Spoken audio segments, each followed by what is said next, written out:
excited to be here with y'all and to have us be learning from each other about self-advocacy and how to make it work for us, right? I did have a question though, because it is a really broad topic and folks are in different places in their lives and there's so much going on in the world. Like, what drew you to this workshop? And it could be just curiosity and like just wanting to know, but I've kept it pretty broad and I really want to tailor things to the things that are important to you.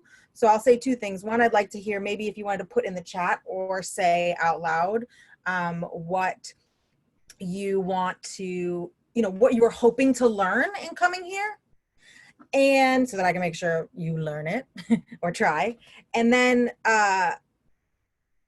along the way, if there are things that you want to say, I know sometimes people get really uncomfortable, like interrupting like a presenter on Zoom. It's really challenging. And so I want to introduce an idea called Stack. Has anyone used it in their meetings? Okay, it's real simple. It's basically a way of like raising your hand and so you can use the raise hand function. That's an option. I like Stack because I think it's really simple. And basically what it means is, so I'm talking da ba da ba ba da ba ba da ba ba da ba. Then Denise wants to say something, but Denise does not want to be like, oh no, you go. Oh no, you go. No, it's okay. You go. No, it's fine. Right? Like what all happens on Zoom. And so Denise would just write into the chat Stack. Do you want to try doing that, Denise?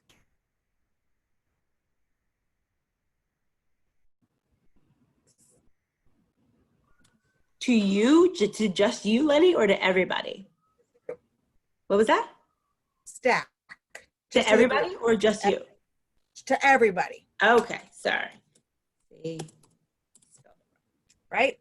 And so then we as a group know Denise wants to say something. I'm going to find a way to wrap up and I'll look, okay, where are we on Stack? And I'll say, okay, Denise is on Stack. So Denise will share. And maybe when Denise is saying things and that makes other people think up and they go, oh, I want to say something, Stack. And it's a way of sort of like saving your place. And then we make sure we're getting to everybody without people feeling the need to like interrupt or like, even if you want to, like you can put chat questions in the chat, but it's a way to voice, a comment or a question as we're going along without, in a way that I think makes sense. So Denise can say Stack, and then Gina can say Stack, and then Jen can say Stack, and then Mika can say Stack, and suddenly we have a stack of 4 and we're gonna get through them.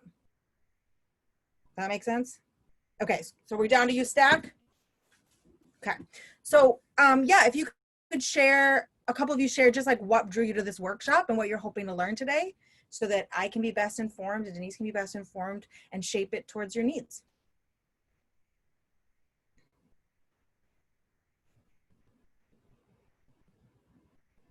Go ahead, Jen. So basically for me, I mean, I already said that I was in college, so I kind of wanted to like, maybe like learn like ways that I could kind of start preparing for the beyond, which would be after college. And like I started seeing that like everybody's like hasn't even like started college yet, most people, but I guess I would just say, yeah, just curious to know what I could do in the meantime. Sounds good. I got some curiosity on the topic of self-advocacy. See that in the chat.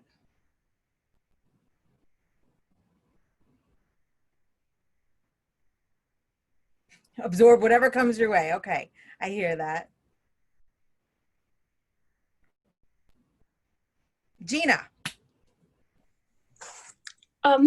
A lot of the reason I came to this workshop is I went to your workshop about like how to pay for college, and it was one of the most helpful things I've ever been into. And a lot of the reason why I like during senior year looked into like a lot of scholarships and like things to apply to, and that was just like so immensely helpful. So I'm very excited to be here. Yeah. Thank you. That's awesome. Hell yeah, that was really helpful for you. Fuck yeah. Okay. All right. So I'm getting a sense like just curiosity, kind of open, like just want to learn stuff. So I guess I'll be totally transparent and say like, I'm a little nervous that maybe I went too broad and y'all are looking for like specific things, like, oh, do this with financial aid or try this. So like, if we're really getting too general and you need to be more specific, like, I want you to say stack or interrupt and be like, hey, how would this apply to this scenario that is my life? Does that sound good? Yeah? Okay. Speak up like theater kids. Y'all know how to do that. All right. I am also a theater kid. I went to high school in Queens, and I was definitely a musical theater and high school nerd, jazz hands, and went to a theater program, like a half-day high school theater program, actually, in my senior year. And Denise and I met as a part of a graduate school theater, community theater education, you know, community activism program. Carrie did too. Huh? That Carrie did too. Carrie did too. And that's how Denny and I met. And I got started in the field of what I call future planning. That's sort of a term that I've like adapted and started to use instead of calling it like college and career planning, because I think what we're trying to do is set you up and set ourselves up for a future that feels bright and good, even in the midst of fucked upness, right? Rather than just, I just got to get into college. And if I just get into college, everything will be fine. And I think that's like a faulty way of thinking about it. It's about skills that are going to go for the rest of your life, because there will come a day, babies, where you are out of college longer than you were in it. Or out of your house longer than you lived there, right? Like if we're lucky, our lives will be that long and that rich and that bright that we will get to move past the moments we're in now. So the question is how do we stay in the present while also planning for the future? And so that's what I'm really interested in. I work at a high school in the DOE called City Polytechnic High School in downtown Brooklyn. And I used to work at a school called Bard High School, Early College Queens in Long Island City. And I've been helping young people both in early college, high school, in college, adults for about 13 years now. So, and I love it. I really, really love it. So I'm gonna move to my slideshow now. I like pictures, so I didn't put a lot of text on the slide because I get bored with a lot of text. So forgive me. So Denise and I had a call where like we came up with like a million titles for this workshop, and then I was like making the workshop, and then I couldn't remember what I had called it, so I was like, oh, I'm gonna come up with another title. You know, it's all good. So I titled it yesterday, "This Art of Self-Advocacy, Thriving in College and Beyond," because we want to get to the place of beyond survival, right? And I want to make sure. Oh, Denise, can you pay attention to stack? So at any point, if you see like we've got a stack, or you know, just say stack, and then we can go to it. All right. And I want to flag out a comment for you about building connections and networks. Oh yeah, I can look at the chat. I think it went away for a second, which it normally doesn't. There it is. It's back. It's back. The chat is back. Okay, great. All right. So what is self-advocacy? Let's hear some words that come up. Let's put them in the chat. So just type words in the chat that you think relate to self-advocacy.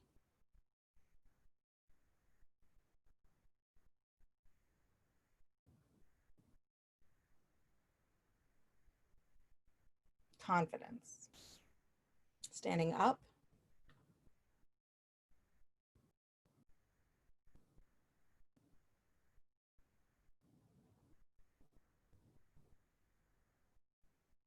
Fearless, strong presence, knowing what you want. Yeah, that rolling in. Yes, absolutely. It's all of those things, right?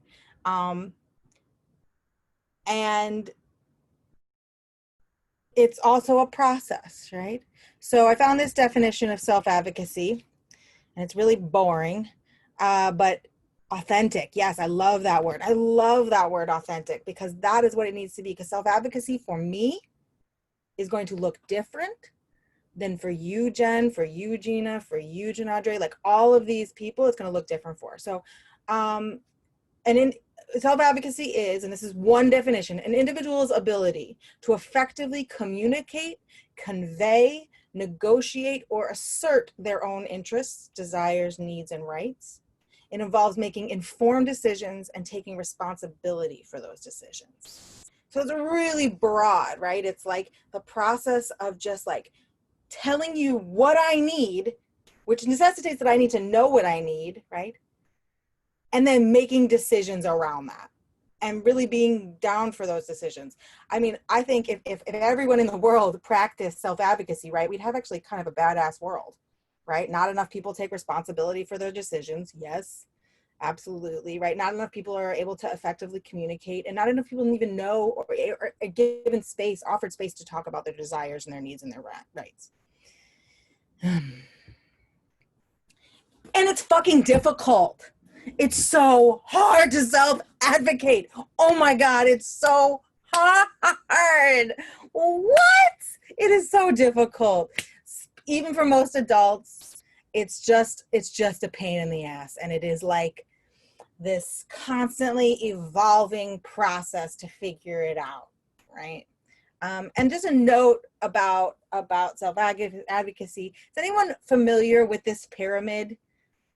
Has anyone seen this pyramid before? Obviously the Wi-Fi part is kind of a joke, but you've seen this pyramid before. Where have you seen it? I saw one person shaking their head. Gina, where have you seen it? Online. It's like some hierarchy of needs, right? Huh? Yep, it is it's called I forgot. hierarchy of needs. And I don't know who Maslow was, but he was a dude, probably a white dude, but he came up with this theory that, you know, we all have needs, right? And some of them are more important than others. Some are kind of the base of what we need, right? And without them, we can't get to the others. So he posited that Wi-Fi was the base need that we all have in this world. And without Wi-Fi, none of us can feel safe or have shelter, right? No, that's not right. So yeah, it starts with physiological, right? That's that safety, and then safety, right? Then belonging, then self-esteem and self-actualization, right? And only when we have the physiological and the safety feelings can we get the other things. That was what he posited. We could call that bullshit. We could be like, no, you can have belonging without the safety. You can have, you know, self-esteem without the physiological, right? We can argue about those things. But I think it's important to know that sometimes it is really difficult to self-advocate, right, around creativity fulfillment, or around with your spouse or with our friends or with connections, if we're struggling with the other two, like safety and stability and physiological needs, right? If we don't have the food we need, very hard to self-advocate for our emotional needs, right? So that in our lives, right, in like just the way hierarchy can show up. And just as a note, self-advocacy does zero to cure racism, ableism, classism, homophobia, transphobia, or sexism, right? It can like make inroads, right? If people are feeling self-actualized and their creative fulfillment and their inner talent and all those things are able to come forward, right? Then we can make little inroads into these things, but these are structural issues, right? So you might be experiencing ableism structurally at your school, and no matter how much you self-advocate, you're not going to fix that system. You might keep yourself safer in that system, but you're not going to fix it, and it's not your job to fix it, quite honestly. So I think sometimes we get into this place where I'll talk about it in a second, but this idea of like, we got to pull ourselves up by our bootstraps. Has anyone heard that phrase? Yeah. Pull ourselves up by our bootstraps, and we'll talk about why that's problematic. And self-advocacy can be particularly difficult. Remember I said it was difficult for everyone? It's particularly difficult if you hold in your body a marginalized identity, if you're non-neurotypical, right? If you have a neurological disorder, if you have a disability, physical, manifested or otherwise, if you're a Black or a brown person, if you're a woman, if you're a trans person, if you're poor, if you're an immigrant, if you're some beautiful mescla of all of those things, right?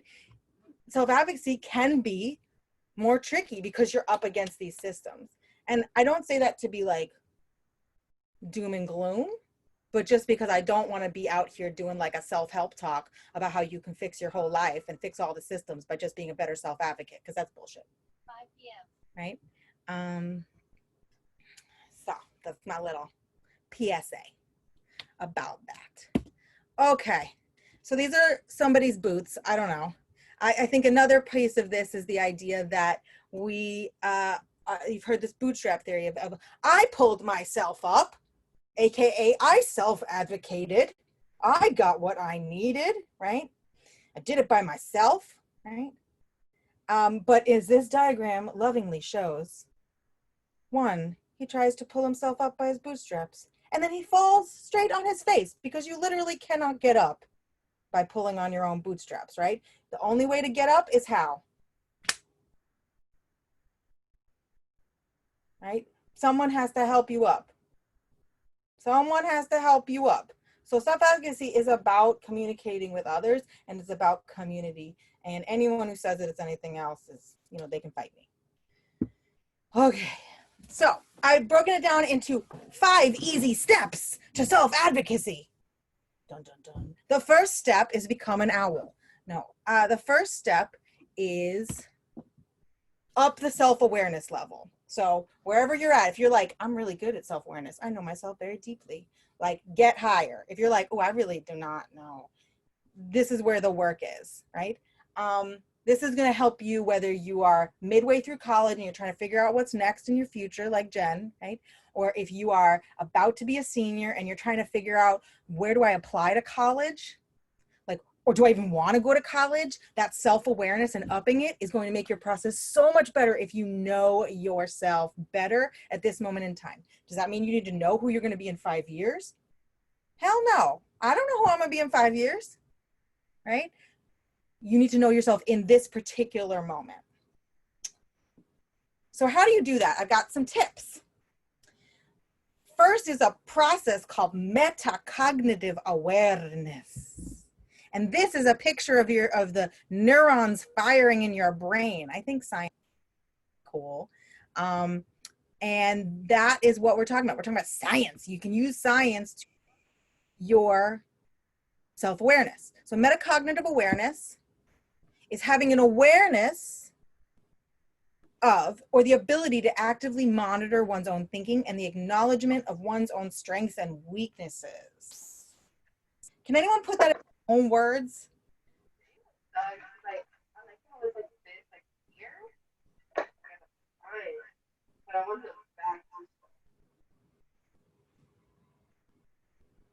What do you think that means in your own words?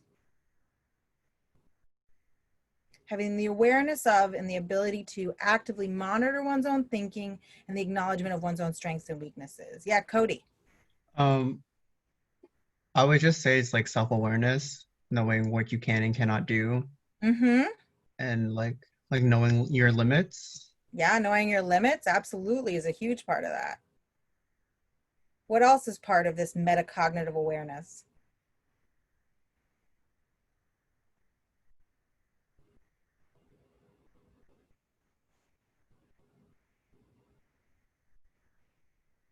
Yeah, Jen.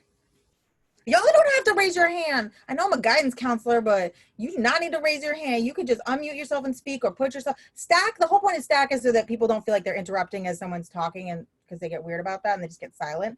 But if I'm asking for something, you can just go. All right, I'll go. I would say kind of just confronting those thoughts, not letting them pass by, but like it says there, acknowledging them, processing them. Yeah. Right? Like the process of understanding your own thoughts, right? Little kids can't really do it. And teenagers, like y'all are kind of, you're coming towards it. You're like, ooh, I know that I think like this, and maybe that's a little weird, right? And then young, like people in their 20s, they're starting to get a little better at it, right? I know people in their 50s who can't do metacognitive awareness. And I know people who are 10 who are better at it, right? We all know like that old soul vibe who like understands themselves, So we're trying to boost the metacognitive awareness because that really is a part of this, like upping yourself, your self-knowledge, right? So this is a cycle. It's this metacognition cycle. So you're reflecting, you're like, you're assessing the task, right? Like, what do I have to do? Like, what is in front of me? Like, okay, I gotta, well, I don't know, what's a task someone has coming up, some sort of project that they're working on. Alpha, you got anything going on these days, my dear? What you working on? Trying to expand my skill within acting. Okay, you're trying to expand your skills as an actor, right? As a performer, right? So you got to assess the task. You got to look like, okay, what does this task entail, right? And then evaluate the strengths and the weaknesses, right? So what's one strength you have in this task and one maybe weakness or struggle? What do you think? A strength would be, um, hmm, let me start. But acting, what we're talking about in the process of getting better at acting. Yeah, I'm trying to think. I know a weakness would be not having access to that many resources. What'd you say? Not having access to that many resources. Okay, so a weakness is that you don't feel like you have the access to these resources, right? And a strength would be, yeah, I can't think of a strength right now. Can I offer a strength, Alpha? Yeah. I would offer that you're actually really great at asking for help. Because I remember when you were auditioning, you came up to us and you were like, can you help me get ready for this audition? So I think that's a big strength that a lot of people don't always have. Right? This metacognition is hard. Seeing ourselves clearly is fucking difficult.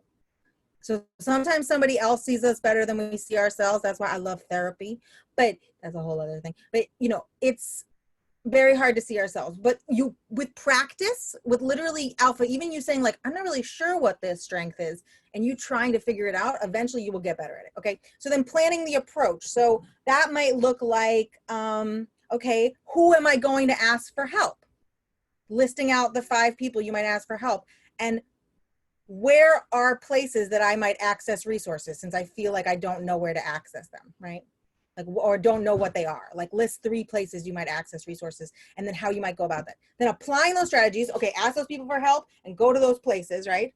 And then reflect, like, did that really work? Did I get what I needed?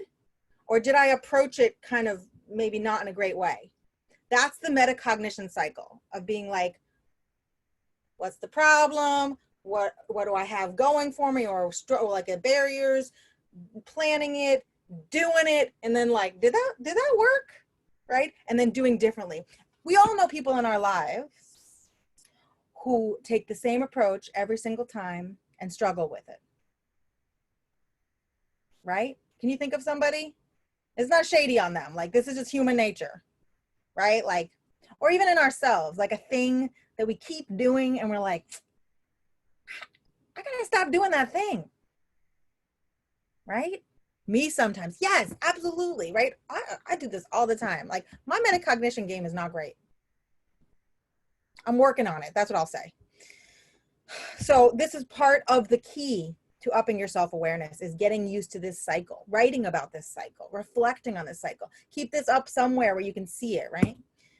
The other piece of upping your awareness, and the next step in self-advocacy, is dealing with your feelings. Dealing with your feelings. Who likes dealing with feelings? Holler. Cody, does that mean you love dealing with feelings? Who here loves feelings? Oh, Cody. Feelings? I don't know her. Oh, That's the work of the devil. Don't. not me, I'll pass. Okay, feelings get a bad rap, y'all, but here's the thing. You are not going to be good at self-advocacy until you figure out your feelings. Sorry. Right? It's the feelings for me. Oh my God, TikTok. Lord. It's the feelings for me. So, the next part of this upping your self-awareness is getting into emotional self-regulation. Emotional self-regulation. Yes, this is it. Oh, this is the work. You're gonna be doing this till the day you are old and gray. I'm still doing it every day. You too, Denny, right? Denny and I do this a lot. We like trade on how to deal with this metacognition cycle. I feel like all of our friendships is like we're just dealing with this, and then we're dealing with this, and then we're dealing with this, and then we're dealing with this. It's like boop, boop, boop, boop. Okay, so I'll stop doing that. I have some tips for how to deal with your feelings. Has anyone heard of HALT? All right, will someone read this? Read HALT for me.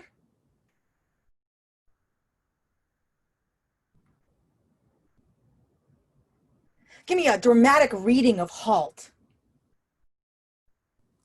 Come on, y'all. Gina, was that a hand? What's happening? Mika, is that who wants to read? Jump on. Read it. Okay, I need someone to read angry, and I need someone to read hungry, angry, lonely, tired, like each one, and I need them with feeling. Like, give me the feeling behind it. Mika. Okay. Should I read all four? No, just read angry. Oh, You know, and then the solution. angry? No H? Oh yeah, hungry. Sorry. I was like, ah. Hungry. Okay, yeah, Let's go with an H. with feeling. Hungry. Hungry. Do I need something physically or emotionally? Find what fills you. Give me some anger. Come on. Somebody. Yes, Madison. Angry. Mm. What is the cause of me feeling this way? Express yourself. Yes. Oh yeah. Lonely. Who's gonna Who give me? wants it? Lonely? Anyone? It's acting class. Don't worry about it. Gina, go. Lonely. Am I having difficulty connecting with others?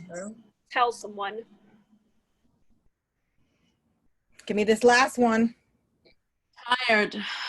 When was the last time I took a break? Breathe Hey, and you're hilarious. Yes. Okay. So the next time you are starting to You thought I was just being crackhead? clap, give yourself a clap. Yes, please. Little. So next time you are in the car fighting with your mom, or you are in line at the store and you're not sure why that person just cut you. Like you're just, what? You're about to flip out. Or you are freaking out about not speaking up in that class and are you going to get a good grade, right? I want you to take a moment before you take your next action and go, am I hungry? Am I angry? Am I lonely? Am I tired? Right? And then what can I do about it? Right? Because if you are hungry, angry, lonely, or tired, you probably need to take a break and fix that solution, that situation before taking a next step of self-advocacy, right? Or taking the next step of action. I know I use this in my relationship a lot, not always successfully. In my marriage, I use this a lot, right? People wouldn't need to go to marriage counseling if they just use HALT, right? You're about to start a fight with somebody. You're just like, I'm gonna start a fight, gonna start a fight, gonna start a fight. And then you're like, oh shit, I haven't eaten in 6 hours. Have you eaten? I haven't eaten either. Oh, I think we're really hungry. That also, hungry, I think encompasses also dehydrated. Hungry, hydrated. Like that's, I think, a thing, right? Hungry, hydration. I would also add intoxicated. Some people have it be like hailed. If you're intoxicated and you have anything in your system, not saying that any of you would, but if you ever did, I'm just saying.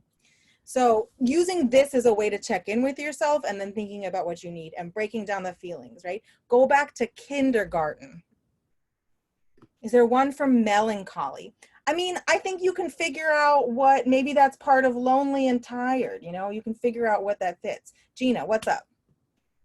Gina's on. Oh, the HALT acronym just reminded me of that, like, part of that, like, one John Mulaney segment where he's like, do all my friends hate me, or do I just need to go to sleep? That just reminded me of that. Yes. Yeah. Oh my God, the number of times I'm like, I think everyone just hates me. I think maybe just, you know, I don't have any friends, right? And that's just silly. I at least have Denise, you know. And here's the deal, right? Like, your brain is a bizarre little muscle. And it does funky things to us. So part of the deal of self-advocacy is checking in with yourself. So every time, if I'm good, if I'm in a good place and I can figure it out, like if I'm about to make a rash decision, or I'm about to like kind of freak out, I have to think, am I hungry, angry, lonely, tired? And maybe you could add melancholy to it, melancholic. I think that for me, that tends to fit under lonely, honestly. Right. But that's, you're going to make your own acronym. Maybe you make your own acronym. Melt, melancholic, something, I don't know. All right, so that is some stuff with feelings. Now we're starting on, so you figured out how to do the metacognitive cycle and how to assess your process, right, with the metacognition and like thinking about the thinking, and then you now are totally a master of your own feelings with HALT, right? Like you got it done. Right? You're never going to have a weird feeling ever again without knowing how to deal with it. So now you're on to the second step, right? You figured out your shit. And now you need to go on to step 2, which is knowing your needs and your wants, right? Just take what you need: kindness, joy, compassion, happiness, pride, confidence. Every single one of us needs something different in this particular moment. You need something different from me as a presenter. You need to say something different from your physical environment. Like right now, I'm not on a chair. I'm like under a loft in my roommate's room, and I'm on the floor, and my lower back kind of hurts. And like, do you know what I mean? Like there's different, I ran out of water, so I'm a little bit thirsty. Like all of you have your own needs and wants right now that I can't divine and I don't know. So you have to get clear. Instead of being like, God, I just fucking hate Lenni. Lenni just sucks right now. Like, oh, this workshop is shitty. Maybe it's more like, I actually need some water right now, or I need to turn my screen off and like walk around a little bit. Or I need to ask a question because Lenni's not talking about what the fuck I need to talk about. Right? So knowing your needs and your wants is a huge part of self-advocacy. Got a little Audre Lorde in here. Someone want to read this for me? Madison. Yes, Madison's like, me. Caring for myself is not self-indulgent. Wait, how you say that? Indulgence. Okay, sorry. It's not self-indulgence, it is self-preservation. And that is an act of political warfare. Mm-hmm.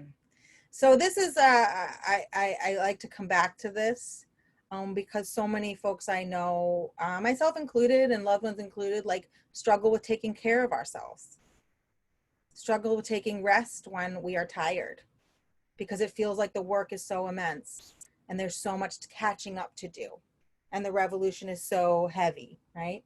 Or whatever our revolution is, our inner revolution, right? Or the revolution of being the first in your family to go to college, or the revolution of being able to pay your bills and then some, the revolution, whatever it is, right? But always know that while people may tell you it is self-indulgent, that Audre knows that it is not.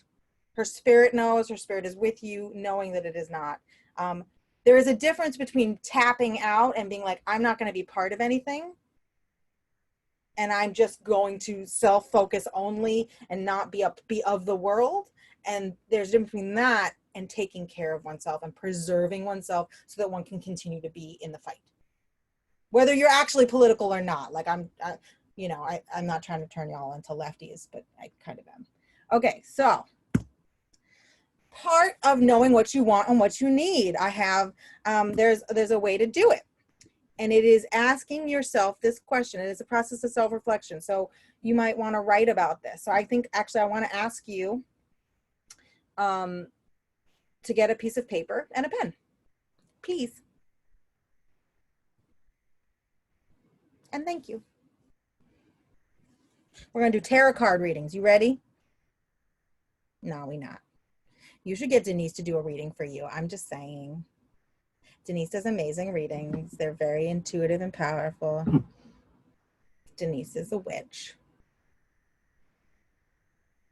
If you didn't already know. A sorceress.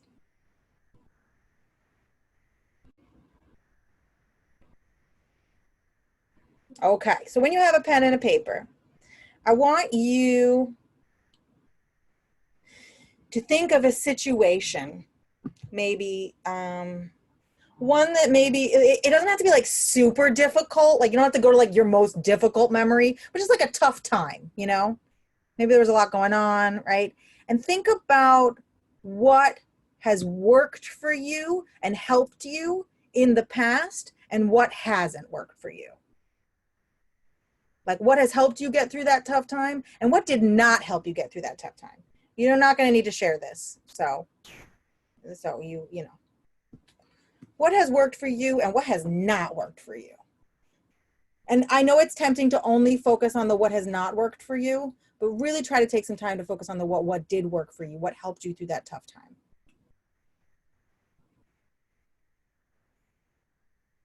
Let's take like 3 minutes for this.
Okay, you can finish up your last thought. It doesn't need to be complete, something you can return to. Now I want you to think about something that you're working through in the right this moment, like in this day, in this, something that you're struggling with in this day and this week. Again, don't pick necessarily like the most traumatic thing because it's something that's hard to sit through. Slightly less, I mean, you can do what you want, but what is working for you around that? And what is meeting your needs around that and what's not meeting your needs?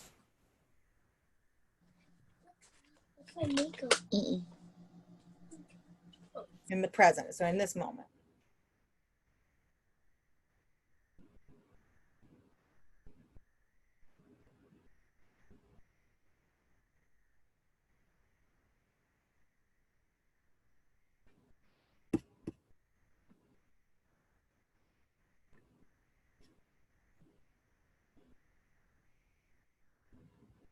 Lenny, can you repeat the prompt again? So what's something that you're working through right now that maybe you're coming up against some resistance with in this moment, in this week, this day, this month? And what is working for you to help you through that tough time or that tough thing? And what is not working for you? This could be other people. This could be strategies. This could be thoughts you have. It could be any number of things. Hugging your cat. That helps me with most things.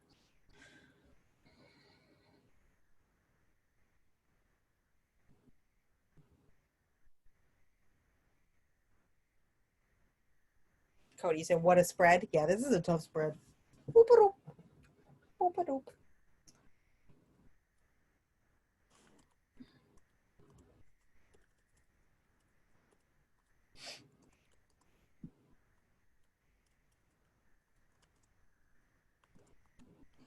Okay, so take a minute and finish that last thought. Now we're looking at the future, right? So like thinking ahead, knowing what we know about this moment right now and in the past, right? Are there any commonalities that you see between the past and the present of what worked for you? And so maybe think about what commonalities there are between the past and the present of what worked for you. And if anyone wants to share one or two of them, I'd love to hear them. Things that were common between the past and the present that worked for you.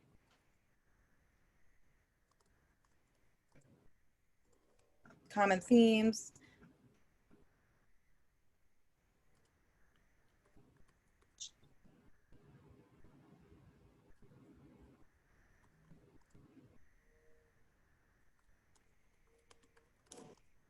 Or if there weren't any common themes, maybe just what's one thing that either in the past or the present did work for you in helping you get through a tough time. When we share, do we have to like say like what the thing was? You don't have to say the tough time. Thank you for clarifying that. So I'll go. I mean, something I found common was kind of knowing when I should stay home and do what I need to do. Going out, you know, and just kind of pushing it to the side. Yeah, so you know that you have a need, like there's a need for you to stay put and focus versus the desire to go out and be maybe more distracted in the world away from what you need to do. Right. Push and pull between going out and going in. Great, awesome. So this process of starting to think about that, and then when you have an issue in the present, in the future, right? Thinking like, what worked for me in the past, right? Because we often just try to reinvent the wheel. We try to come up with new strategies with every new issue. But actually, if we look into our past, sometimes we can find the things that worked and didn't work, right, from our own experiences, which is why that metacognition process of actually looking at your thoughts and looking at what you're thinking really helps us. So I'm going to move forward a little bit. A big piece, I'm not going to spend a lot of time on this, but a big piece of the self-advocacy piece is like working on the confidence piece. And that can mean a lot of different things to different people, right? So I think that, you know, you've done a lot of workshops, Denise, on like learning to trust your writer's voice, learning to use writing as a tool. That's a huge tool for building confidence. Learning how, like even just the process of learning about self-advocacy builds your confidence, right? And then the last beat is finding the support. And that's where we're going to get into like the Q&A section of like, how do you actually apply this to certain situations that you've got going on in your life that maybe feel like you're stuck around how to advocate for yourself, or you don't know how to. And I'm hoping that we can problem solve together about how you might handle those situations. So the big thing about finding support is that, you know, it exists in most cases, right? But what happens is that, you know, you find the support, you have the support, right? You're like, okay, I found it. But then you don't actually use it. Actually use it. You're like, oh my fucking God, I don't know what to do. And then you just keep screaming. Spinning. You know what?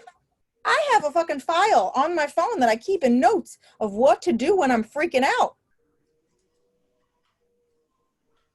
I have it. It's right here. And if I just look at it, I would be less freaking out.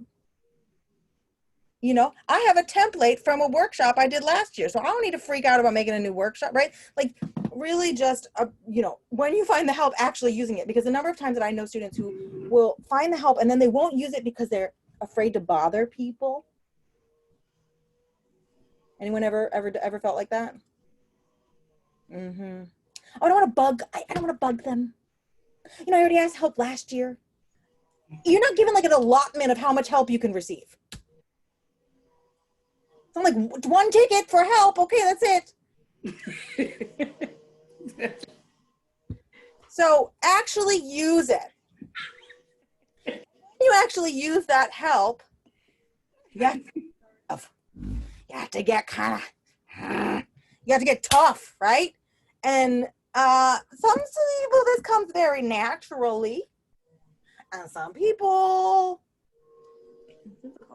maybe it did come naturally, and then when they were little someone told them not to be a bitch.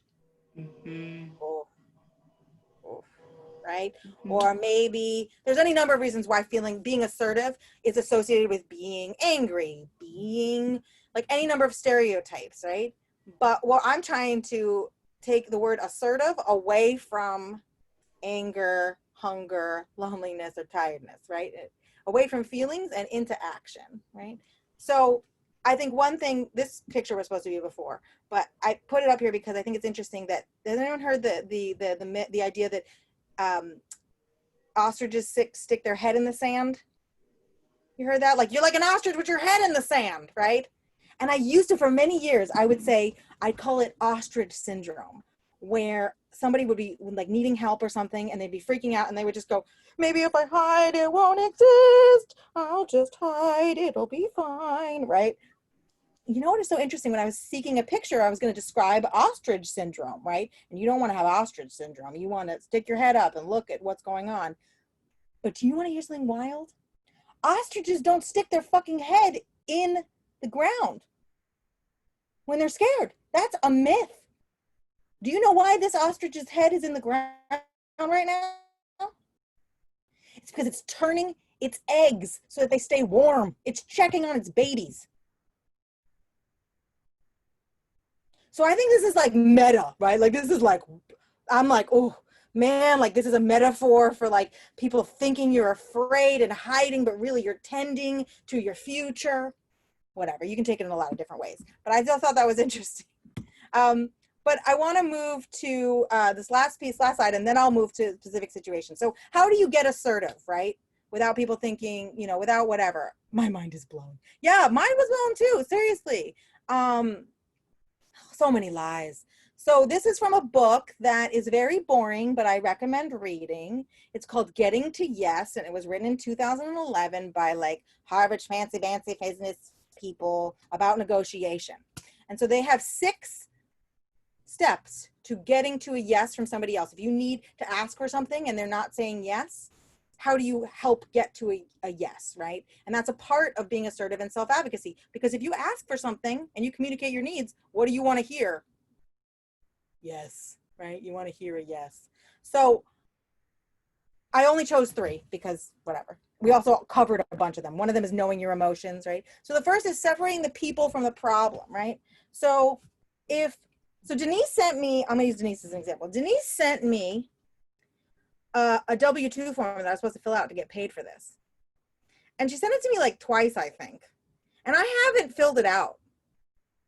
I just like haven't done it, right? So like Denise could go a couple of different ways about this, right? Denise could be like, Lenni hates me, that's why they're not filling this out. Or Lenni's freaking out about something. Or, God, why is Lenni such an idiot? Like, can't remember anything. Like, oh, they're trying to fuck their job. They're definitely trying to fuck with my job. That is investing a whole lot of energy into the person that you have an issue with or that you're trying to get. Denise is trying to get a yes from me, AKA trying to get me to do what she wants me to do, right? So if she just puts all that energy in, like, that's like a waste of fucking time. Because if she sends me an email that's like, you're fucking with my job, how am I going to respond? I don't know if I'm going to be able to continue to work with you. Oh, I might just freeze up and go away, right? But the problem that Denise wants to solve is that I'm not filling out the W-2. So Denise needs to figure out, like, what is standing in the way of you filling out this W-2? Like, is it you don't understand how to do it? Is it that you need my help? Is it that you don't have a pen? Is it that you know what I mean? Like, you're afraid of the government? Like, what is the issue? Rather than investing a lot of energy into the person that you're trying to convince, focus on the problem. Right? Expressing appreciation. An attitude of gratitude goes a huge fucking way when you're self-advocating. Right? And it might sound like sucking up or code switching or whatever you want to call it, but it is hella important. Write people notes, write people thank you notes. Like handwritten thank you notes. I'm not joking. Invest in a set of thank you cards and write them. You will be the only person who does that year. Develop a habit of doing that and you will get what you want in this world. I'm not kidding. Even in like in business, in school, in anything. Job, everything. And you know, thank you card with the earring I got. And I'm going to give that person a 5-star review. Like, well, I mean, like, it's more complicated than that. But like, again, it's just an attitude of like really graciousness will get you so far. And then focus on interest and not positions. So right now, like I'm fighting to make sure the DOE schools don't open because I think people will die. And I'm scared. Now, if I just say, well, I think schools should close. And then someone else says, well, I think schools should open. And then I think schools should close. And I think schools should open, right? That's like focusing on positions. I'm over here, you're over here. But if I then focus on, okay, like, why do you think schools should should open? Is it because you're worried about childcare for the students of your, like, are you worried that the union will come after your job as a teacher? Are you worried about that? Okay, well, I don't want to lose my job either. Like, I really want to keep my job. And in order to do that, I have to be healthy and stay alive. So, and my students have to. So like, how do we get together to make sure we both get what we need? That's going to get you to yes a lot quicker than this is my position. And we see this on the internet all the time, right? Ain't nobody listening to each other, right? It's position, Question? not interest. Yes, stack. Yeah, I had a question about going back to number 2. So would that work also like with like emails? Like, let's say like someone helps, like someone, you appreciate whatever they did, and so you just like send them an email saying like thank you, stuff like that. Totally. Yeah, I mean, if you can't write a handwritten note, like it's fine. Like I was sort of being sort of hyperbolic about the handwritten note. Like I buy cards and then I forget to send them. So I send a lot of thank you texts. And I'll send them late. Like I'll be like, oh, you did something for me like 3 months ago and I never said thank you. And if I remember, I'll just say thank you right then. Because a late thank you is better than no thank you. Right? And you can feel a fake thank you when you're not really, thank you. Mm-hmm. Yeah, thanks. Right? Like that's a fake thank you. We don't want that. But if someone has really helped you, let them know. Right? Even if it's their job to help you. I keep all the thank you cards every student has ever given me. Ever. Period. For years, right? Okay, so now I want to spend some time on, I'm going to read this quote and then we're going to spend some time on issues. So the person, oh, hello, what's happening? The person who self-advocates should not feel alone. Good self-advocates know how to ask questions and get help from other people. And someone on the internet wrote that, and I don't know who. So now's the time for us to share, like, what are the situations that you're sitting with, whether it's about how to advocate for yourself while you're in your college classes, how to advocate yourself with online school, how to, advocate for financial aid, things like that. In a job situation, in better working conditions, in your family, right? So let's think about some scenarios and then let's talk about how to best advocate for ourselves in those situations. And we can use the stack function so that we can go over, I think we can probably go over like 3 examples. And then y'all know I'm available. So if you've got specific financial aid questions, specific nitty gritty shit, like you can email me, you can text me, like I will put my phone number in the chat. I am happy to avoid doing my real work to help you. And Denise knows how to get me. So if you're like, oh my God, I have a very specific thing that is very stressful to me, like, let's talk about it that you think I could help with. I don't know if I can help, but if you think I could help with, but let's like use it. Let's practice and get asking questions and getting help from other people.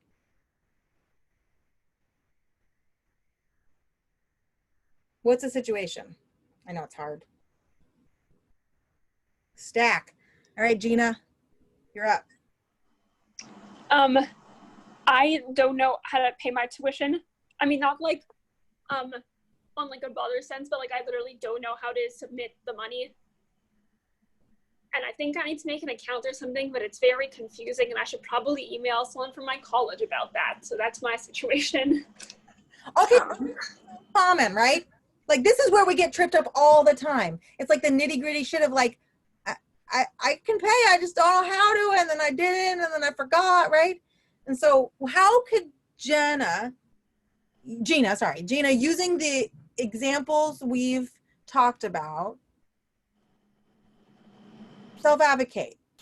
How would you do it if you were in Gina's position? I think, Gina, you know that you need to email, but let's use it as an example. Like, let's use this as an example. What do y'all think? Cody. Definitely knowing who to ask to help you solve your problems. Like, if I were to have trouble about like where to find like how to pay for my tuition, I wouldn't really ask like my sister, my younger sister, or like my mom to do it, or like because they probably wouldn't know, but maybe like an alum that I know or someone going there right now would know, and definitely the school should know how to pay for their own tuition. So yeah, Who do I ask? Because this is where we end up in a lot of trouble, is we end up asking like the wrong person and then frustrated because that person doesn't have the answer we need. Mm-hmm. And even like definitely if you don't feel comfortable talking to like your administration, which just kind of sucks too, like if that were to be the case, but like just let's say you just don't feel like emailing like their office, like having like a friend, someone that you know, someone that you're more comfortable talking to help you solve your problems, like always helps. Like yeah, so that's in what I'd say. they call the idea a body double. Has anyone heard that idea? Okay, a body double is somebody who, by their mere presence, and it can be physical or it can be virtual, helps you to move forward on something. And they do it not by doing it for you, but by being present with you, knowing that you need to work on it, and helping you micro problem solve as you go along. So we've all done it. We just don't know that we were doing the body double thing, right? It's like when you sit with a friend and you're studying, and just them being next to you helps you get studying done. Or like I do it a lot. I have to do it. If I don't have a body double, I really struggle. Sometimes I'll actually just like put on some sort of like YouTube channel because it ends up being kind of like a body double, but not really. There's also a website now called bodydouble.com, I think, where you can go online and you can say what you want to work on and somebody else says what they want to work on, and then your screens both come up and you're both just working on it. You're not collaborating. They're not doing it for you, or like you're not like working together on the solution, but just the very fact that they know you're working on it and you're working together is proven to help folks who struggle with really getting done on a task, where they're afraid of something, to get it done better.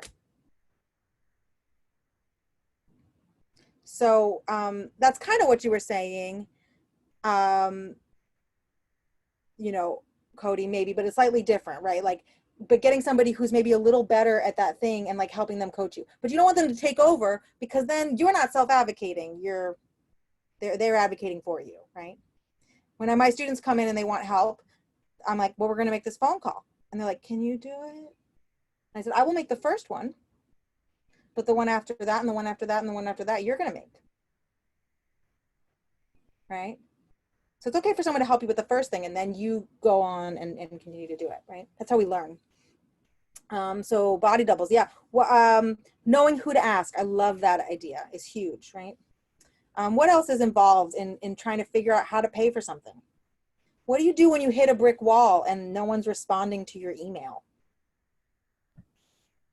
I don't know if this is the correct answer, but I would say call. Many of the times, call them, just because sometimes they take longer to respond to an email. So calling them, just like you like immediately like get to them. Yeah. When is it right to call? When is it right to email? Right? I like to do the 1-2 punch of either a call and then an email follow-up, or an email and then a call, because I like that it's in writing and there's a paper trail sometimes, especially with money stuff. But then I want to talk to somebody and be able to get into the nitty-gritty of it. So I might do both. But yeah, absolutely, calling as a follow-up. How many of you have ever felt like you sent someone an email and you really shouldn't email them again? I'm like, you know, I'm bugging them. I don't want to resend an email. Ooh. Speaking as someone who has like many thousands of emails in my inbox, there are good ways to resend. Like, I really wish people would resend their emails, but I think that there's ways to do it, right? Like, there's resending an email and being like, this is my favorite tagline. Just putting this at the top of your inbox.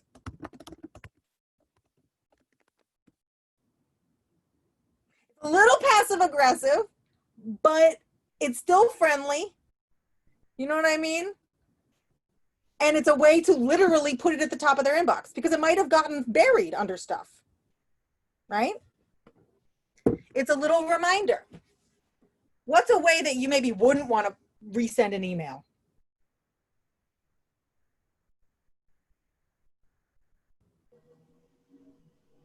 Yeah, Mika. Maybe being like a little bit too aggressive, like, why aren't you answering? Or like on the first time someone hasn't responded, you don't want to respond with, why didn't you answer my email? All caps, right? yeah. Now, if they haven't responded to your email like 5 times, in some situations, it might be appropriate to say, why have you not responded to my email? Depending on your power or relationship to that person, right? Right? Like maybe not to your boss, but like maybe to someone you're working on a project with, right? Like, so you might escalate what you do. The idea of escalating the situation, right? So you don't jump from like this level to this level, but it's totally appropriate to resend an email. Or just sending this again. Hey, checking in on this. And yeah, it's not the most fun thing, but if you need a response, you need a response. And the only ones being hurt by not getting a response is you. Right? Okay, so next question. Let's talk about the next question. Someone else's situation.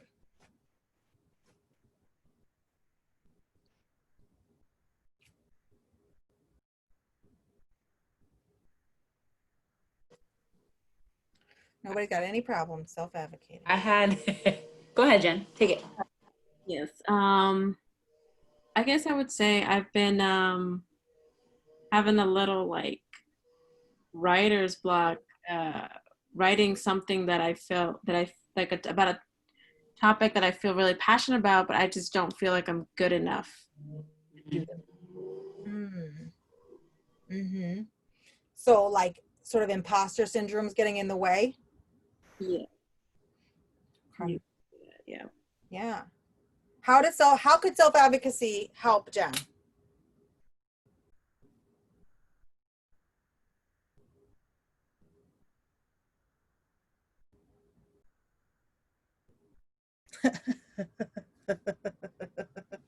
Everybody's feeling that, yeah. Okay, how could we use halt and feeling like emotional self-regulation in this process? How could you apply that? Yeah, Madison. Maybe if she uses halt and that she feels like, you know, she's feeling one of the emotions, maybe she's like, okay, maybe I just need to go eat or take a break, take a nap, and come back to what I'm doing. Yes. Eat, take a break, take a nap. You don't need to convince yourself that you're amazing in that moment. Go do something else, distract your brain. Your brain is now in a corner and it's just poking in that corner. Go away from the corner. Absolutely. How could you use metacognition, the metacognition cycle, to approach this? This feeling of I'm not good enough.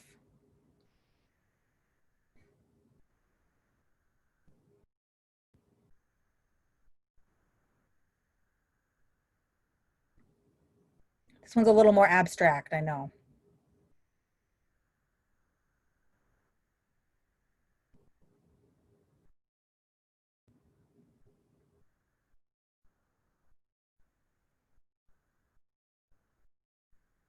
Yeah, Madison.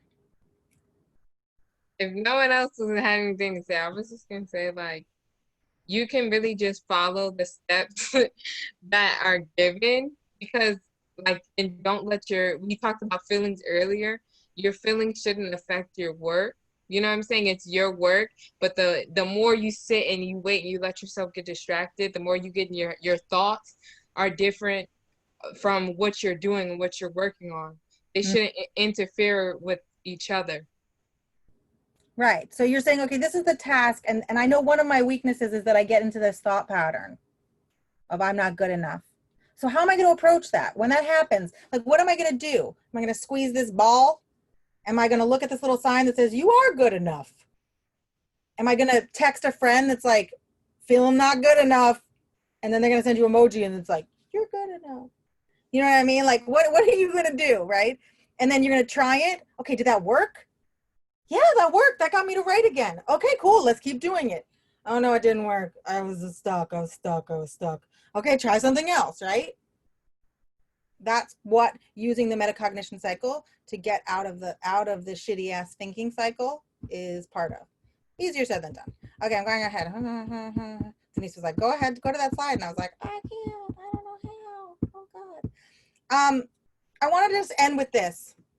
Like a little takeaway. Okay? If you are going to self-advocate for yourself at work, at school, or in public, you can do it in 3 easy steps. You're going to state who you are if they don't know you. If they know you, you don't have to do that. And the problem you have. Right? So let's use Gina's example. So what would you say, Gina, if you were going to state who you are and the problem you have? And let's say you're talking to the financial aid office or the bursar's office, the people who take payment. Hello, my name is Gina. My name is Gina Travis. I'm an incoming freshman at DePaul, and I am having trouble accessing my online payment account. Because I want to pay my money. I want to give you money. Right? Absolutely. Second part. State what you have tried to do on your own to solve the problem. What have you tried to do on your own to solve the problem? Watched the video explaining how to do it, which I still didn't understand. Okay, I watched this video. That way they don't write you back and say, hey, why don't you watch this video? Because that's hella annoying, right? And if you don't tell them that you watched the video, you know that's what they're going to do. Right? And then the third step. State what you hope that person can do to help you. So it's state who you are and the problem you have, state what you have tried to do on your own to solve the problem, and state what you hope that person can do to help you. I'm Gina. I'm an incoming student. I'm struggling to successfully submit payment for the incoming semester. I have already watched the video and was not able to successfully do it after watching the video. And I am hoping that we can set up a phone call so that you can give me exact instructions over the phone on how to do it. And then leave your number. And then leave your number. Yeah. Yeah. I mean, like, yeah. I also think this would be helpful to like write out, like if you're gonna make a phone call, because I know sometimes when you make a phone call to a person, it can get really like nerve-wracking and you can lose everything that you've like built yourself up to saying by the time that person picks up the phone. So this might also be helpful to just write out before you pick up that phone call.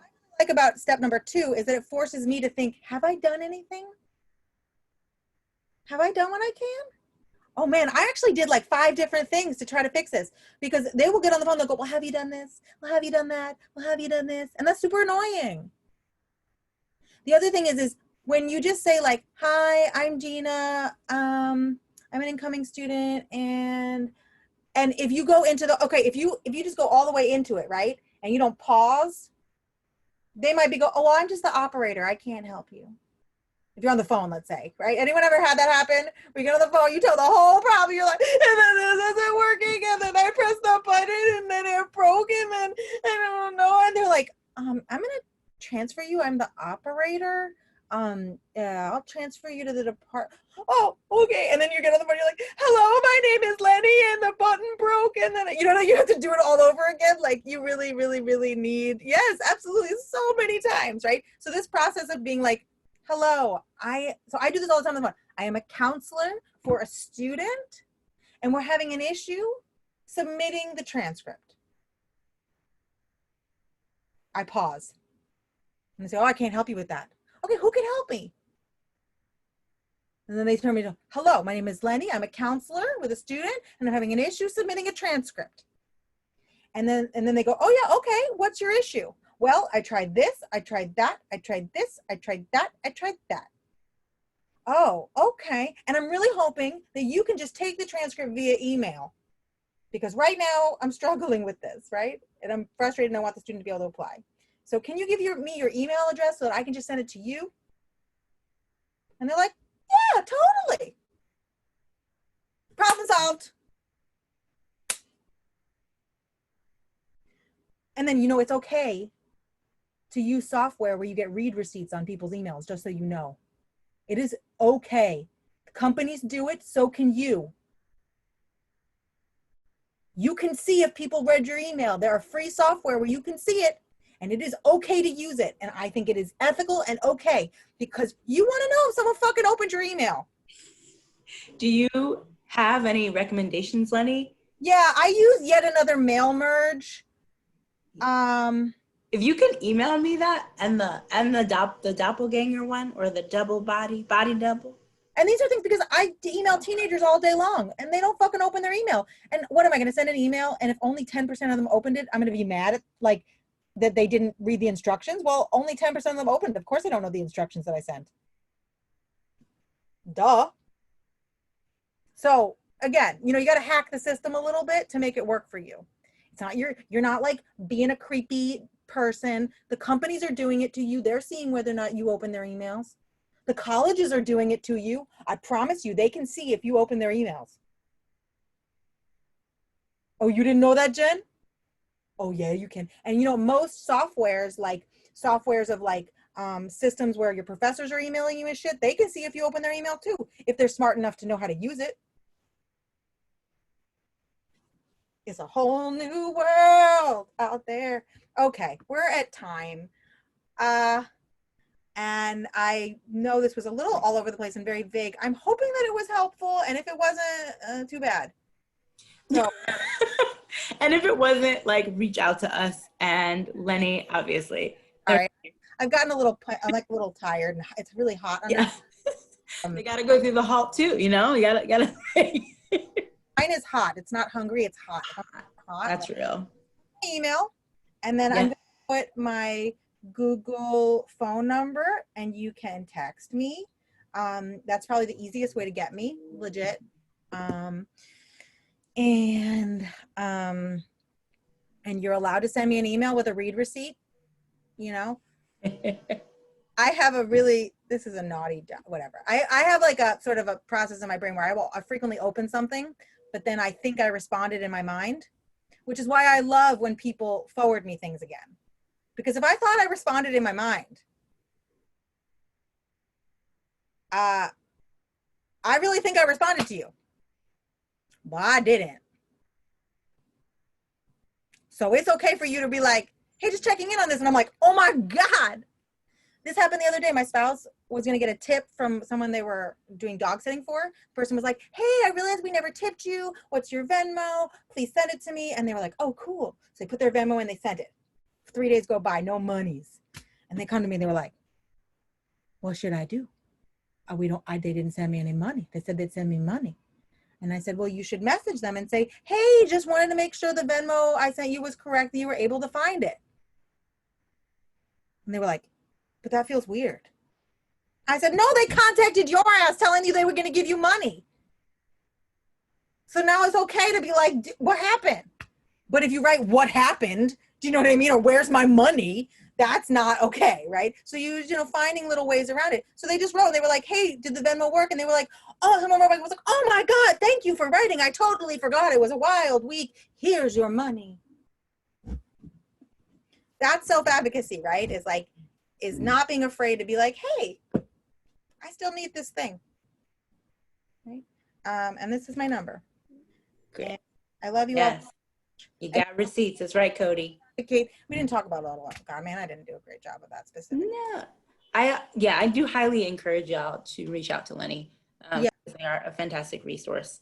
And I hope, and we're going to send you this PowerPoint. So like, if you want to like take some things away, if you want to revisit any of those slides to go through just some things for yourself, please do. I'm also going to attach Lenny's slide from last year about financial aid that I think would also be super helpful to folks. If anyone has questions about like the financial aid process and getting scholarships and things like that. Yes. That thanks workshop for folks. Okay. Here's what I'm going to do. That I'm also going to put my website that for my school fancy site that I have for students, and it has lots of resources on it, and you can then access it. Okay, it's technically for my students, but it's also for you. It's lots of it is general resources. So actually, are you seeing my screen right now? Yep. Okay, so just as far as some resources that are there, things that I think might be helpful to you, like trades and careers. If any of you are thinking about, I know you're all musical theater kids, but if you ever want to get some like, no, they're not. I'm just kidding. Not real skills, but like if you ever want to get like any other like there's some career prep videos, 40 questions asked on a virtual informational interview. Informational interviews are amazing in terms of self-advocacy and getting what you want and need and learning about writing a resume, creating an elevator pitch. These are work prep programs that I recommend, that are, most of them are like, yeah, there's like a wide variety of them, and they're all free. These are CUNY certificate and AAS programs. What's AAS? Associates in applied science. So they're like very specific. They're not like an associate's in liberal arts and sciences. It's like automotive technician, assistant of children with special needs, community health, early childhood assistant, licensed practical nurse. It's like more career focused associate's degrees is the AAS. You also might look at, I have resources around in the more section around undocumented youth. So if you or a loved one would be benefited by those resources. And then there's just for juniors, there's some resources here around how to get a head start on personal statements and et cetera, and different doing college research. And there's one for seniors. So we have a couple rising seniors. All of this is still going to be relevant to you. So awesome. Thank you so much, Lenny. And we don't have any 9th or 10th graders, right? Mm-mm. Okay, well, if you have little babies in your life and they want to do stuff. 9th and 10th graders. But this would be helpful for 11th graders too, and maybe even 12th graders, like honestly, some of it. So, yeah. Okay. Awesome. Thank you so much, Lenny. Okay. All right, y'all. Thank you so much. We look forward to seeing y'all soon. Get ready for some info about upcoming events from us, including Fresh Play happening next week. We're going to have Fresh Play Redux. It is only going to be 10-page excerpts from our amazing playwrights, including Gina Travis. And we are just going to be there to celebrate them and hear some of their fabulous work via Zoom. And we have some upcoming things with ambassadors coming up that Jen knows about. That we are going to be releasing later this month. All right, friends, stay in touch with us. Stay safe, stay healthy. Please reach out if you need anything. You know we're here. We are not going nowhere. We're going to bug you forever. That's how we roll. If you want to, we can exit the share screen, Len. Okay. Oh, I want people to go to my YouTube. Oh, your YouTube page? Yes. It has yes, right. Video. That's it. Oh, is that the YouTube page for your school? Okay, I've got stuff on COVID. I've got my Calm Down Corner, first generation support, college application, career, all of it. So now I'll stop sharing. Awesome. Can you put that link in there too? Yeah. Be great. Yeah, because sometimes some folks are more visual. I'm a visual person. I would love to watch a YouTube video about resources. Awesome. All right, friends. Thanks a lot. Reach out if you need anything. Love y'all. Lenny, can you stay on, friend? Bye, y'all. Bye, Cody. Bye. Thank you so much. Bye. Bye, guys. Thank y'all. you. Bye. Love y'all. Bye, Jen. Awesome. Thanks, friend. Well, hi, love. Are you doing your hair? Oh, sorry. Um, Sorry. Steph, are you headed off to school? I didn't mean to work. No,